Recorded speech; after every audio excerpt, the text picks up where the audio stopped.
तो हम लोग बैठे थे, कोई कह रहा था जिसने संविधान लिखा होगा उसने भी दारू पी के ही संविधान लिखा होगा।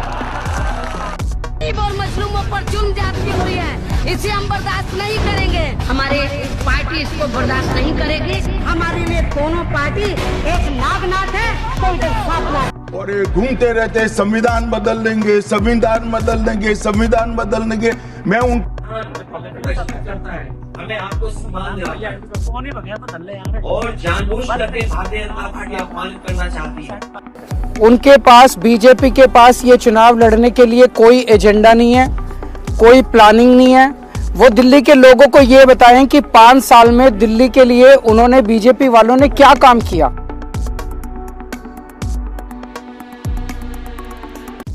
नमस्कार। हाल ही में संसद के शीतकालीन सत्र के दौरान गृह मंत्री अमित शाह के बयान की बाबा साहब का नाम लेना फैशन हो गया है, ने देश की राजनीति को गर्मा दिया है। विपक्षी दलों ने अमित शाह पर डॉक्टर अंबेडकर का अपमान करने का आरोप लगा, उनसे माफी मांगने तथा इस्तीफा देने को कहा। इसे लेकर संसद के बाहर सत्ता पक्ष और विपक्ष के बीच काफी हंगामा हुआ। भारतीय जनता पार्टी ने आरोप लगाया कि राहुल गांधी ने उनके 2 सांसदों को धक्का दिया, जिससे वो आईसीयू में भर्ती हो गए, और राहुल गांधी पर अटेम्प्ट टू मर्डर का केस भी लगा दिया, FIR भी हो गई।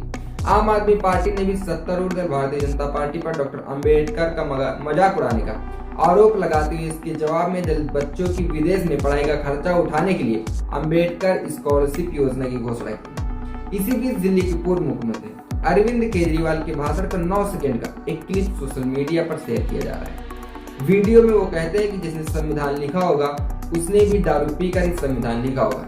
ये क्लिप शेयर करते हुए दावा किया जा रहा है कि उन्होंने डॉक्टर भीमराव अंबेडकर के बारे में कहा कि उन्होंने दारू पीकर संविधान लिखा था। तो हम लोग बैठे थे, कोई कह रहा था जिसने संविधान लिखा होगा उसने भी दारू पी के ही संविधान लिखा होगा। भाजपा सांसद मनोज तिवारी ने वायरल वीडियो को ट्वीट करते हुए अरविंद केजरीवाल को दलित विरोधी करार देते हुए कहा कि ये आम आदमी पार्टी के मुखिया अरविंद केजरीवाल का तिलक है। लेकिन सच्चाई क्या है ये भी जान लीजिए। दरअसल असलियत यह है कि ये वीडियो 25 नवंबर 2012 का है, जब अरविंद केजरीवाल राजघाट पर एक सभा को संबोधित कर रहे थे। वीडियो में 4 मिनट 20 सेकंड के टाइम स्टैम्प पर अरविंद केजरीवाल ने राजनीतिक पार्टियों के संविधान की आलोचना करते हुए कहा कि बाकी पार्टियों का संविधान भी झूठा है, वे खुद अपना संविधान नहीं मानते। इसी दौरान उन्होंने आगे कहा था कि कांग्रेस पार्टी का संविधान कहता है कि उनका कोई कार्यकर्ता शराब नहीं पिएगा। इसी पर उन्होंने आगे कांग्रेस पार्टी पर कटाक्ष करते हुए कहा कि उन्हें किसी ने बताया कि जिसने कांग्रेस पार्टी का संविधान लिखा होगा उसने शराब पीकर ही संविधान लिखा होगा। इस दौरान मैंने सारी पार्टियों के संविधान पढ़े हैं। कांग्रेस का संविधान कहता है कोई कांग्रेसी शराब नहीं पिएगा। तो हम लोग बैठे थे, कोई कह रहा था जिसने संविधान लिखा होगा उसने भी दारू पी के ही संविधान लिखा होगा। मतलब यह बात सफा है कि अरविंद केजरीवाल ने डॉक्टर बाबा साहब भीमराव अंबेडकर के संविधान का अपमान न करके कांग्रेस के संविधान का अपमान किया था।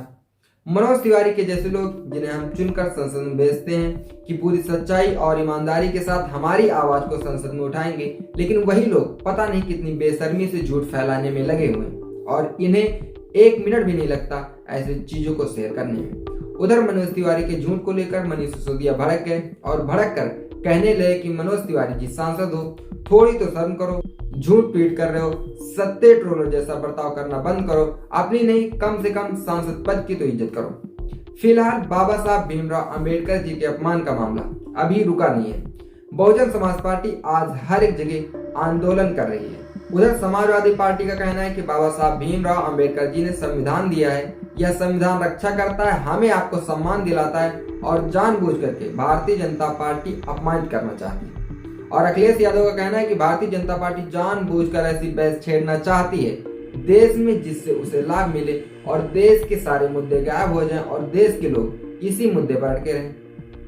इस पर आज मायावती जी के भतीजे आकाश आनंद ने भी अपनी प्रतिक्रिया दी और ट्वीट करके कहा कि करोड़ों शोषितों, वंचितों और गरीबों के लिए बाबा साहब डॉक्टर भीमराव अंबेडकर जी भगवान ही है, लेकिन वोटों के लिए उनके नाम का इस्तेमाल करना आजकल एक फैशन बन गया है।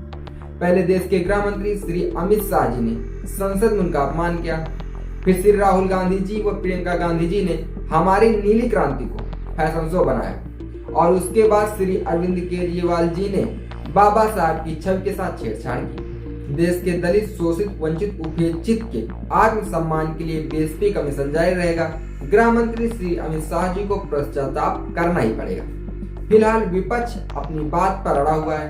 विपक्ष चाहता है कि अमित शाह जी माफी मांगे या तो इस्तीफा दे दें। उधर नरेंद्र मोदी जी अमित शाह को बचाने में लगे हुए हैं। अमित शाह के लिए लगातार ट्वीट कर रहे हैं।